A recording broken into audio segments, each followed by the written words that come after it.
So, right. Warré wanted to call it the People's Hive because the whole thing was that he wanted it to be very simple for anybody to use and try to make up for the decline in beekeeping that had happened. For that he needed a very simple hive that was practical.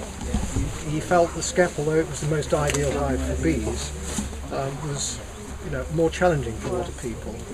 So he wanted a wooden hive that more or less mimicked the hollow tree situation, was as natural as possible, but was easy to make and operate. So this is designed for somebody who's not going to be a professional beekeeper really, the hobbyist who wants 2 or 3 on his small holding or in his backyard or whatever, or in his back garden. And we'll start with just the construction of the hive and then the use of it. I really didn't get as far in the last 2 sessions as feeding properly. I barely covered that. Half an hour isn't long enough, but let's see what we can achieve this time. It's getting warmer, isn't it? It's very nice. So the roof is got a ventilated cavity in it. Cool air can come in there, hot air can come out of here. So it's a kind of solar shield, this roof. Very important in France, less important in Wales of course. Inside there's what we call the mouse board, or could we call it the cover board if you like, that's built into the roof. There's no way through it. This confuses people quite often, but there's no actual ventilation through it. So that sits on top of what we translated as the quilt. In the French it's le coussin, the cushion. We call it the quilt because in hives in the United Kingdom there is a similar device often at the top of the hive. In fact, you can see the word glass quilt in the literature and so on. Actually, this is not unique to Warré. It's basically a box with some hessian nailed underneath and filled with some insulation that's natural. Could be leaves or chopped straw or whatever. I'm just using wood shavings here, planer shavings. And this is an insulation layer. It's not unique because in Frank Cheshire's hive, Frank Cheshire by the way was the co-founder of the BBKA, the British Beekeepers Association. He wrote 2 books, well it's 2-volume work, 1886, 1887. In it you can see what he called the chaff tray on top of the Frank Cheshire hive. Identical concept, even the same depth, 4 inches deep. Filled with chopped straw, so that concept is already old, and it was there in early versions of Langstroth's hive as well, and possibly even the Dadon. So it's a common concept, and I use it, and I think it's a lovely device. It's separate. Its cloth is separate from the next cloth that you come to, which we call the top bar cloth. So you can easily lift this off, and that's usually stuck down by the bees, and you can sort of hear everything's okay and smell. And feel the warmth, so you're not really intruding too much when you've hardly, in fact if you lift the roof off very gently and lift the quilt off, they hardly know you're there, so you can feel everything's okay. And the beauty of this top bar cloth, which is just hessian sacking, I'll tell you a bit more about it in a minute, is that you can peel it back, perhaps just have a quick check how far the development is, or when you do come to have to take the whole thing off, there's no cracking like there is with a crown board on a conventional hive. Get the hive tool, you can hear this cracking, and the bees sense straight away that something pretty disastrous is about to happen. Whereas when you peel that off, sometimes it takes them a while to realise that anything's happened at all, just what's going on, and so it's sort of gentler on them, that kind of thing. Now, what you do is you treat this with a size, S-I-Z-E, of a mixture of rye flour and starch. The recipe's in Warré's book. And that reduces the risk of the bees chewing holes in it. In fact, it virtually eliminates any hole chewing. Not totally, there's occasionally the odd colony that thinks, oh, let's make a bit of a hole somewhere through this part. And it's very stiff when it's sized. It'll stand out almost horizontally, and then you pop that on. It's not a disaster if you forget, but if they do chew through, they could then chew this one into this as well, and you get shavings dropping down into the hive, so it could be problematic. So that's the top bar cloth. Then we come to the box. Very crude, simple design. This is really designed for anybody who can just about manage a saw and a hammer, and tape measure of course, and a set square would help, and just butt the joints nailed together. Okay, there's quite a bit of metal into this hive. If you don't like magnetic metal, you could use copper nails. You can buy copper nails. If you want to get rid of metal altogether, you can make joints. So on this bottom box here, I've got half joints with fewer nails, or you can make finger joints. But there you start getting into really accurate joinery. That's not the people's hive, that's the professional carpenter's hive. So we've got the box, now the size of it. The inside format, I've stuck with Warré. Some people have departed from Warré, I've stuck with it. The inside format is 300mm square footprint, 210mm high in all boxes. So that's what I've stuck with a 10x10mm rebate. The rebate is not easy for the beginner to cut. You can do it with a saw, right? Somebody has told me you can even do it with a Stanley knife. Put a batten of wood, strip of wood, and start cutting with a Stanley knife. And a few cuts, you cut down 10. Turn the wood the other way, cut with the Stanley knife, and the whole piece of wood comes out nice and neatly. So I didn't realise that. Well, I will try it in the future. But I've got a machine which will do that. And if you wanted to save you the job, you could go to a local joiner, and he'll run you off the rebates in seconds. It won't take him long to set up his planer to do that, his rebater to do that. So that's the basic box. Let's put some bars in it next. 8 bars, 36mm centres, 12mm between and 12 at the edges. And the easy way to do it is to have these ready-made templates you cut yourself, and simply you set your bars on here, roughly spaced, and then you ease them into position with the help of the template and leave the template in. Now I fix my bars, not every Warré beekeeper does. Warré did, he nailed them in. So I use the thinnest pins I've got, 20mm, 1mm thick pins. These are the ones used for frame nails in ordinary beekeeping, very cheap, and I nail them in 15mm, and then I snip all the heads off. So there's not much pin in there at all, and actually very often I can pull the whole thing. I'm not going to do it with this because there's comb in this box, but very often you lift out with the fingers. If you can't, then just use a couple of hive tools just to ease it free at first, and then you can lift it out. But actually, while we're on the lifting out business, I better describe the use of the Warré comb knife. If you're going to inspect a comb, use the comb knife first, one side, turn it through 90 degrees and bring it up. So when you're doing that, where am I now? Here we go. When you're doing that, you are just bringing the knife up like that, and you cut it away from the wall. Do it at the other end. This is something you must have if the disease inspector comes.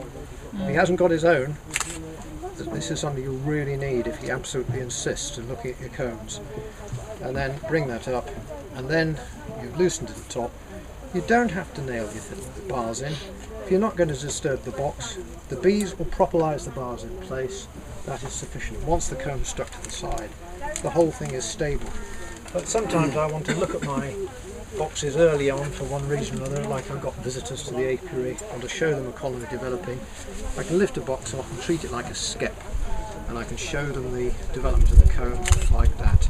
If the bars aren't secure, especially early on, it could be very embarrassing, so I tend to nail mine in. There are other ways. You can buy castellated spacers. There's a novice near me, just got Warrés, he's bought castellated spacers. They just do the spacing automatically, no nails. Quite a good idea. I haven't tried it yet, but you know. If they are nailed, can you still take out the one? Yeah. If there are nails, simply too high. If it won't ease out with your finger pressure, usually it's better just to, you'll have cut the comb away from the sides. So 2 hive tools, just a little bit, perhaps go back again, and then you can lift the whole thing out. So that's the inspectability. The hive is inspectable. We talked about the bars. I didn't tell you how to prepare them. I'm forgetting which session I'm in now, whether I've actually talked about the bars. Initially it's just bar. It must be rough underneath. Don't plane the underside. Keep it rough. Just rough saw will do. If it's already plain, roughen it with a back of a saw or something like that. And put the saw upside down in the vise and just rub your top bar on it so it's rough. Then I've got a template here which positions the side right down the middle of the bar. I've got my wax inside a bain-marie, a hot water bath. The wax is melted. I've got a spoon, I've bent the end. You could use a paintbrush, that would work just as well. Get some wax out, pour it into the groove.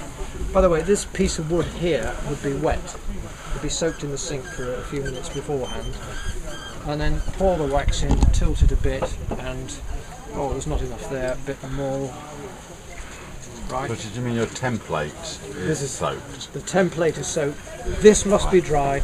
That's soaked. I wasn't sure shake any water off. I wasn't sure which piece you were holding up. Shake any water off first, otherwise the wax, if it wets that too much, the wax won't stick very well. Then you've waxed it, finished that one, and in a few seconds it's cool enough and you can take that away and put that down on the table and do the next one. And you could have your wax in a squeezy bottle, you know, an old dishwasher liquid bottle or something like that. A syringe, all sorts of options that have been used there. And in the end you get something looking, perhaps this is a really elaborate one with lots of wax on it. It's almost a cone's worth of wax on that one. So that it gives the bees a guide. And if you don't give a guide, and even sometimes if you do give a guide, the bees are more likely to cross-comb, and that reduces the inspectability. Inspectability is important if you've got a rather, over-efficient bee disease inspector. But if he came and inspected this colony, he'd probably be happy at looking at, say, these combs here, and he would take that as indicative that there's no serious problem present. In the worst case, they'd say, "Well, I want the whole lot out," but then you're in trouble. Then it becomes like a cutout of a feral colony, and trying to repair it becomes difficult afterwards. So that's the box. Can I ask a cheeky question? Yeah, I did say you do feel free to interrupt. One was the quilt, the top bar quilt. Yeah. I haven't come across that before. And You mean this? Yes, and I wondered how essential you consider it to be. Well, if you don't use it and you use the quilt itself, this is the top bar cloth. Yeah. This is the quilt. Yeah, so they've only got If you one. just put that on, it'll populise that to the thing, and then you're in trouble because you can't get it off. When you do get it off, it really upsets the bees. So it's so much easier to have, as Warré suggests, the top bar cloth as well. And these are nothing. These cost nothing. This is peanut sacks or coffee sacks. Both sources are both okay. No pesticides in them. Some types of sacks might have pesticides, although they say it's getting less these days. But that issue has been raised. But these are food sacks, so you should be okay there. Coffee would be the safest by far. Just one modification I think is worth mentioning of the Warré Hive, and that is having a window in every box. Wonderful beginners, all my first boxes had windows in, glass window with a cover, shutter over it, very crude sort of arrangement, pretty tight fitting, don't want any drafts getting in there. Piece of insulation, recycled material, you could find some natural material if you want. This is just recycled polystyrene. And nice tight fitting shutter. Glass window gives you full width view of the box, and you can then tell whether the bees are going to need another box soon or not, because this is a thing that worries a lot of beginners. How am I going to know when to put the next box on? Well, there are other ways of doing it, but you can buy hives with windows remarkably cheaply. So, and they're not, the window is quite a crude arrangement. It's just set in a 7x4 rebate, and you can get window glass free, scrap 4mm glass free pretty easily, so it's all recycled material. This box, by the way, is out of commission for hives now. It's used for bait hives, and even then it's not going to last long because I accidentally chose wood that must have already had dry rot spores in it, as some of you will have no doubt spotted. This has got dry rot, so that's had it, that one. And we come down to the floor. By the way, this is sustainably managed forestry larch. You can use larch, chestnut, deal, that's pine, and of course cedar if you can afford it. Cedar by far. the best. And now I've heard from Thorns, the biggest beekeeping equipment supplier, that they will be producing Warrés in the autumn, 75 or to 100 in the first run. A bit apprehensive that they're going to be met with a lot of challenging comments from the beekeeping establishment, but they're going to do it. So it's becoming respectable gradually. And the Warré floor, only 15mm thick board, just nailed on a couple of battens, all recycled material. Look, this is old panelling here, it's got varnish on. And then a simple a lighting board, a notch cut in for the entrance, so they're going in underneath the bottom rim of the box, so there's no actual entrance built into the box. This is Warré's a lighting board, but you could shave it, you could plane it so there's a sort of little ramp there if you wanted. I sometimes do that on mine, and that's good because if it rains you're less likely to get a puddle of water forming there. By the way, if you're putting the hive, you've got to have the hive vertical because the combs will drift, so you need a spirit level when you set it up. They come cheap from any DIY shop. I tend to tilt mine forward by about a degree to stop it. Right a step because I have had a hive with water, kind of sludge forming here, and I'd set it on a concrete slab which I thought was level, but when I came later the hive a very slight tilt backwards, and anything dropping down was getting wet. The bees weren't managing to clear out, and so it wasn't much of a tilt, but it was easy to then readjust it with a couple of slates to produce a very slight tilt forward. Now that's fine if you're cold way, but if you do that when you're warm way, the combs, the more you do it, the more the combs go off angle, and then you're risking uninspectability if you do that, which may not be a problem. You may not have inspectors breathing down your neck where you are. I think we've got time for feeding, unless there's a question at this stage. Oh, by the way, this, when the bee inspector calls, you've got that ready. You can take your comb out. You could say, don't touch my comb. Right? Perfectly entitled to say that. You take your comb out, take your time. Right, he's paid. Come on, take your time, do it gently, let the bees be happy. Put the comb on the comb hole. I didn't demonstrate this in the previous sessions. All these important little steps. Okay, you've got nails, it makes it a bit more difficult. Get on the, now you can see, what's up? Inspect my comb, and then you can put your comb back. Take your time. Make sure you put it back the right way. The way it came out. So that's John Havison's little thing to make things easier for inspection. The comb holder. Feeding. Right, we've got a few minutes to feed the...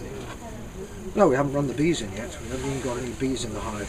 So we just need a little bit of space here to run the bees in. 2 bucks Warré. Set it up. One way of doing it is to have... Is that the box? That's the feed. Set it all up. So you'll have top bars in both boxes already. Top bar plot on, quilt on, you can have the roof on at this stage. Put a sheet here, quite a big sheet. You want a better board than that, slightly bigger than that, gently sloping up. You've got a swarm, ideally 2 kilograms is what Warré says for a Warré hive, but people have bought 2 pound packages, that's less than 1 kilogram in America, and they've successfully populated really thriving Warré hives with just 1 kilogram of bees or less, 2 pounds of bees. Empty your swarm just there, near dusk, not when it's too dark, but near dusk. The bees are really intent in finding shelter. They're not in the mood for going off to the wild blue yonder. And within a few seconds the first bees will see, right, they might even smell a bit of something, wax or whatever. They go running in, and then a roar goes up and the whole lot start running in like mad. And if you're lucky you'll see the queen following them, running across the backs of the bees. It's a wonderful sight. I still like doing it that way actually, but it can be slow. You can be there for half an hour waiting for the last stragglers to go in. Sometimes you might get impatient, give them a bit of smoke to encourage them. Tap the board helps. Pick them up in groups. Yeah, it has happened. It has happened. The feather, you come on, And it's starting to get dark, so you get impatient. So if you're in a real hurry, you don't do that at all. You do what most professionals would do is you just have the hive already set up. Actually, hiving packages involves slightly more technique, but not many people buy packages in this country. The queen's usually inside a queen cage, so we could go into that another time if you like, but it's not that common in Britain. Put an empty box on top. I'm using a feeder at the moment, but imagine that's an empty box. You've got your swarm box, and the empty box is all it's doing is acting as a funnel. Tip, bang, knock them in, right? They'll drop, they can stand a drop from that distance. Some will take the air, they always do. You've got to spray with some weak syrup, perhaps. Spray them. Just the feeling of the water on the wings is enough often to calm them down and stop the whole lot going up in the air. It's anyway dust, so you won't get much of that. They're all wanting to keep with the colony, and then don't drown them in water, just a little light spray. And then you've got a feather handy, or a bee brush if you haven't got a feather, or a goose wing. Brush all the remaining bees, or most of them, into the hive. Brush a few of the rims, and then put this down near the entrance. Don't crush any bees. That board won't be there now, just put that near the entrance. They'll soon get the message. There'll be bees in the air, there'll be bees around here now by this stage. Bees on the top bar, milling around, and then simply, perhaps you might have your smoker going too, just a bit of smoke to smoke them off the top bars. There'll still be a few there probably. Put the cloth on and move it a bit.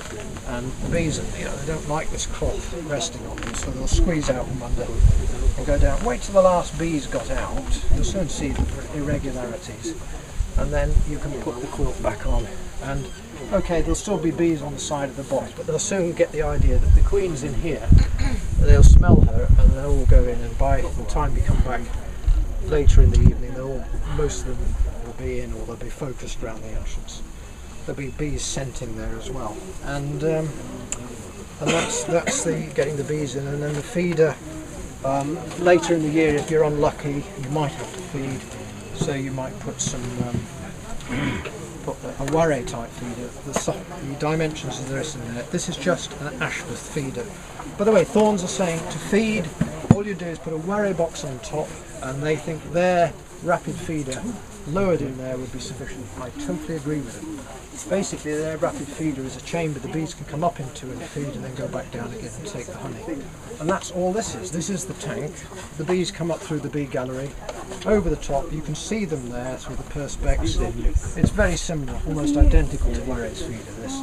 Sloping floor, so liquid drains to the bottom, and then when the last bits of liquid have been drunk, the bees can get underneath the partition in here, and they lick out the whole inside of the chamber, and that's all nice and clean. You don't have to do any more cleaning. So that's the top feeder. That's something where you're unlucky and they haven't put in enough stores for the winter. Ideally 12 kilograms in the top box. And if they haven't, then you could feed either honey, 2 parts of honey to 1 part of water. That's your own honey. Failing that, from a very trusted source. That's got to be a beekeeper who you know, who's having inspections routinely and has not got any case of foul brood or whatever. That's a less good option than your own honey.